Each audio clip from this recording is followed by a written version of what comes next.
Hi, and welcome to my video. So, this week's a little different. As you can tell by my face in the intro, the whole video was initially based around the ink pads that I wanted to use versus the material that I was carving. It was initially an impulse buy, and I was like, I can try that at some point. And I was like, okay, well, this is big enough, and I have it for these giant ink pads I was going to use. Apparently, lino cut is different in a lot of ways, and I learned that today. But essentially what it comes down to is it repelled any kind of stamping ink. So we had to get creative. There is an entire montage of all of my failures trying to get it to work with what I had at home. And it was so frustrating. I ended up having to buy something new. I didn't want to have to buy something new. And I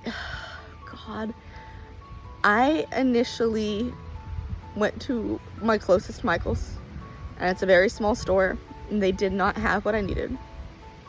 I had to go to the next town over. So it was supposed to be 20-30 minute trip, turned into like an hour and a half. I enjoyed making it. It was trying to stamp it that was really intense. This whole project was very time intensive. So I'm sorry that this video is late. I really am. It was just one thing after another, and I would rather have something out late and be proud of what I made than rush and just say, well, this stuff is horrible. It didn't work with what I was trying to use it with, even though it's a different material than what I'm used to. So I decided to put my pride on the line, and this video is out late, and I'm really sorry, guys. But I am much more proud of how it came out than I otherwise would have been, because otherwise I would have just had a stamp and nothing to print it with. So I hope you guys like this video, and let's move into the footage. Last time I went to, what was it, Hobby Lobby? I think, yeah, Hobby Lobby. I found this lino cut. I've never worked with lino cut. I have made 1,000,001 stamps. I went through an entire phase with it. But I've never actually used lino. I've always used either erasers or the packages of the rubber stamp stuff that you carve out. I've never actually worked with lino.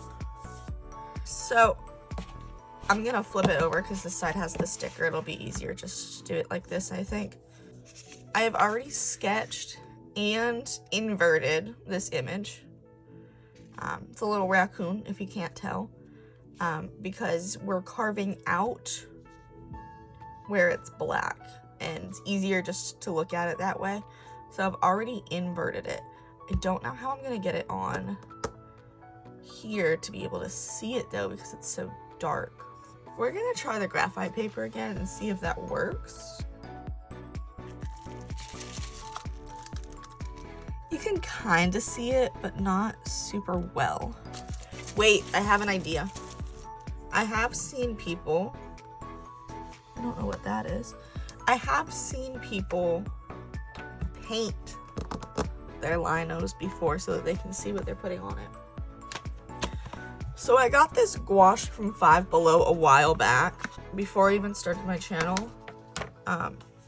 It's dirty and it's concerningly wet, so I hope there's no mold. This is the kind of gouache that's like the jelly gouache. It's not supposed to dry in the containers. It's supposed to be like goopy.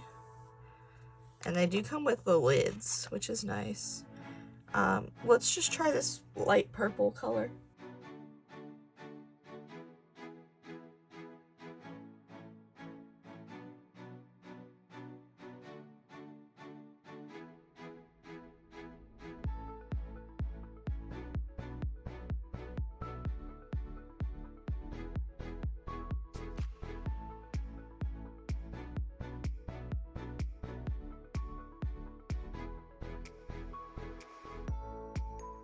All right, so this is dry now. I did scratch it up a little bit by accident, but if I do this, I shouldn't need to really go over that much too much.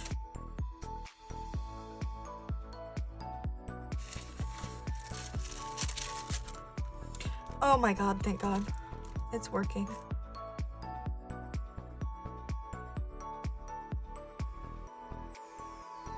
Let's see how it's looking. Not too shabby. All right, we're gonna fast forward this because I'm gonna need to get my head all up in here to get all these details. So I got this all transferred. Took me a while, lots of hand cramps. So I'm gonna start with some of the bigger sections. Actually, let me test it with my big gouger here because I'm not gonna really be able to recycle that section anyway. Oh, wow. You can see all the graphite and purple on my fingers. It slides a lot and it's really firm. This is gonna be tough. I don't know that I'm gonna do the background in the same material. I might cheat and get regular rubber for the background because this is not gonna be enough space.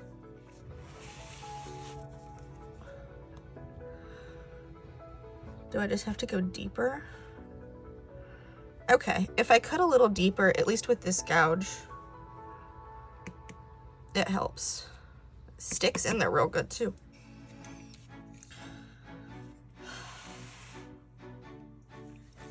Start with a bigger section to make it a little easier on myself.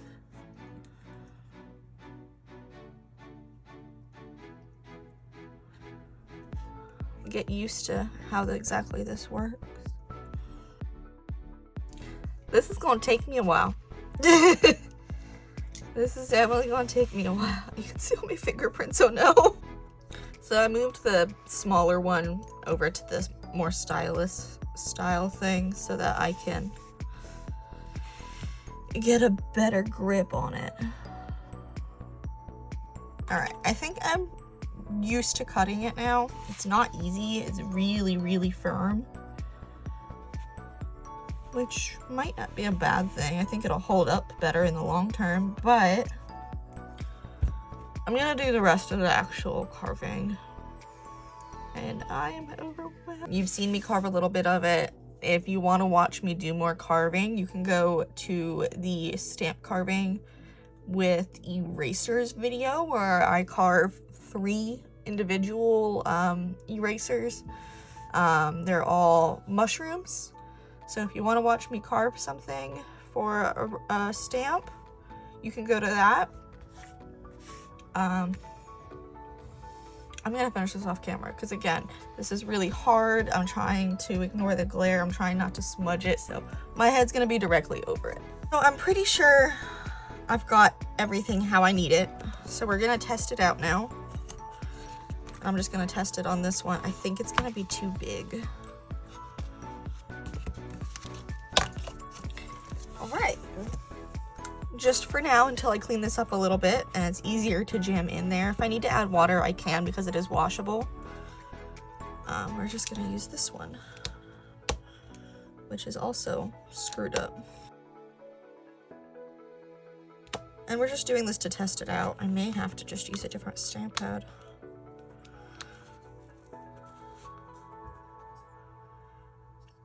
Well, I think this one melted or something. We'll just try and smear it. Oh God. All right, well, I'm not getting these Studio G pigment ones anymore, that's for sure. Now, I have had that one for a while, granted.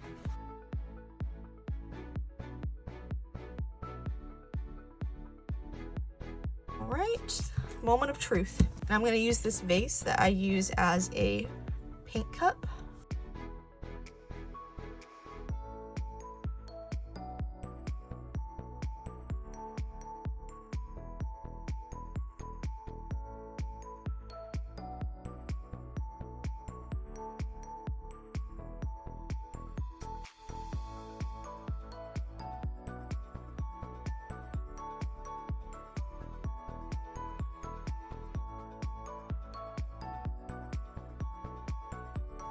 I have an idea.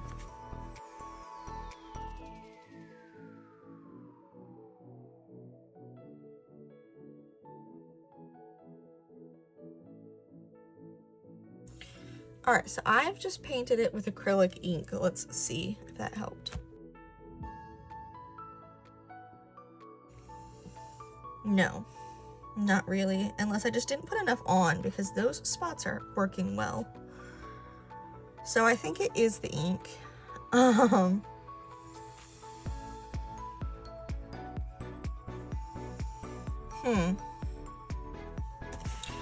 Well, the whole point of this video was supposed to be these pads. I wonder, well, no, because these spots went on fine.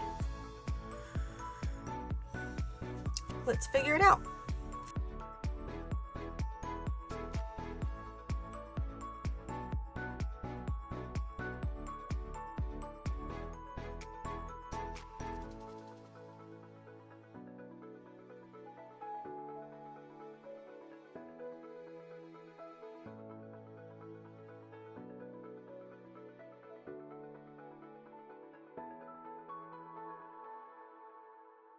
So I cut off a little bit more around the edge just to see if that would help fit it in the big stamper.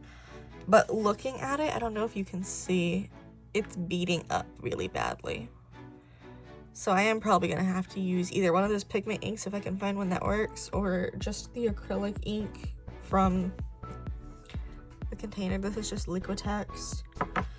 So that completely messes up my plans.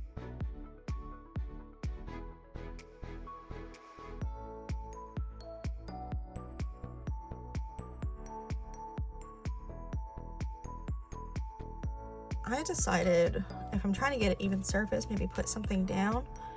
So I put down this gray shawl that I have. And hopefully, because it's a soft, plushy surface, it'll bounce it right back up to the paper.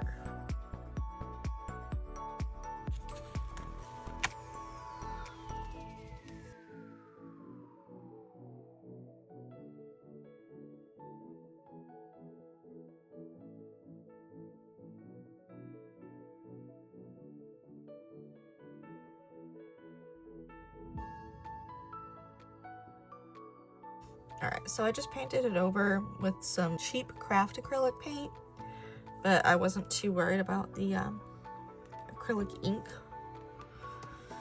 Let's see if this does anything. That helped a lot. Now I did lose a lot of details because a lot of it's in the, a lot of the paint got in the actual stuff. I just have to make sure that it stays really wet where it's on top. I wish I had like a foam roller brush or a foam brush. Babe, you don't happen to have a foam brush, do you? Okay. We're getting somewhere. I do need to take off a little something now. So I finally figured out a way that works. I have this old makeup sponge from the Halloween kit, the Halloween makeup kit that we did for all of October of last year. I painted it on, I smeared it, and then I sponged it. And that's gotten me the best results so far. So now I see that this eye needs a little bit of work. So that's this one. So I thought I was recording and I was not. I stopped at Michael's. I got Speedball ink and a Breyer.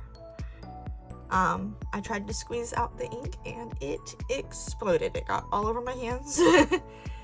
And I'm just using a paper plate as a method to spread it out. It was a lot thicker than I thought.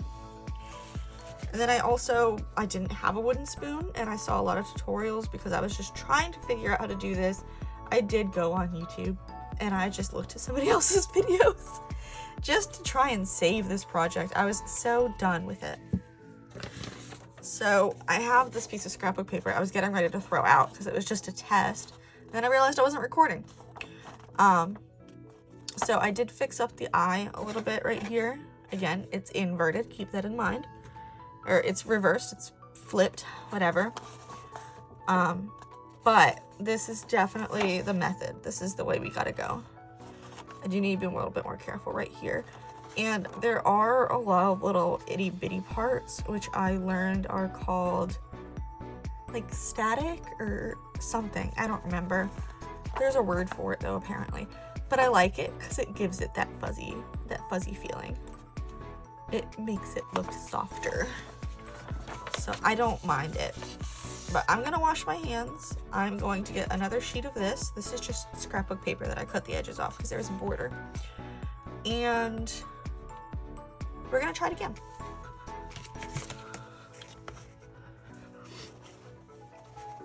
Alright, so I just wanted to show you guys how thick this is, and it surprised me at first, and I thought there was something wrong with it because there is that pinhole in the ink. So this is like texture. Oh my god, it's so thick. And when you start spreading it, it feels like there's something wrong. And that just completely shocked me.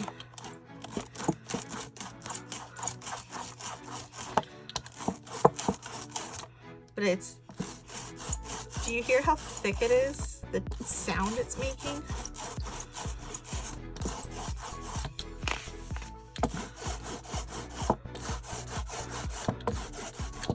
And now that this is completely coated, we can go back in.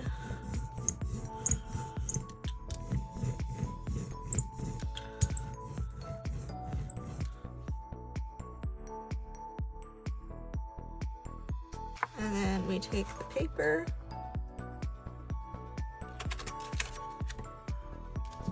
and a wooden spoon, because apparently it's like a softer material or whatever. I had plastic and metal spoons at home, but apparently it's not okay. I don't know. I just didn't see anybody else doing it with a plastic or metal spoon. I didn't want to screw it up. I was just so tired of this going wrong.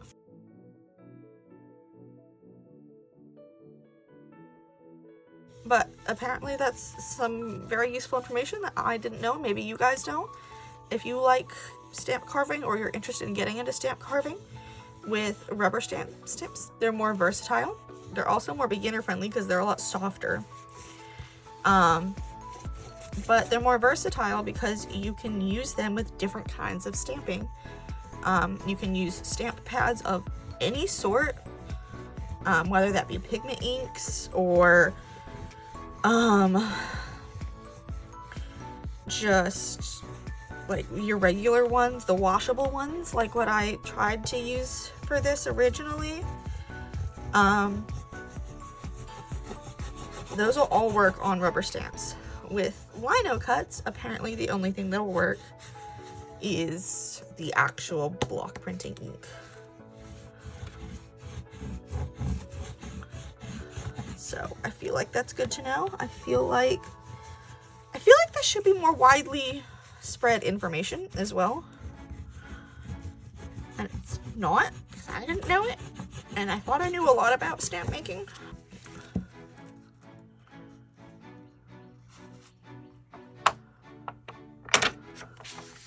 Well, I crinkled it, but I still don't love the eyes. But they're better than they were. I feel like this one needs to go a little bit lower, but I don't want to make it any thicker, so maybe he just has a disease. God, that's so dark. And I am not doing another one for this signature like I did in the other video. I'll just take a pin. That's so sloppy, but it's a stamp. I can always restamp it. So, if you liked this video and you like my art, hopefully you like both, please like and subscribe to my channel. It would mean a lot, especially with how rough this video and this artwork was for me to make this week. I would really, really appreciate it. And if this is your first time seeing my channel, go ahead and open my channel and check out some of my previous work. I've done a lot of different kinds of stuff with a bunch of different kind of materials. And don't forget to stay artsy.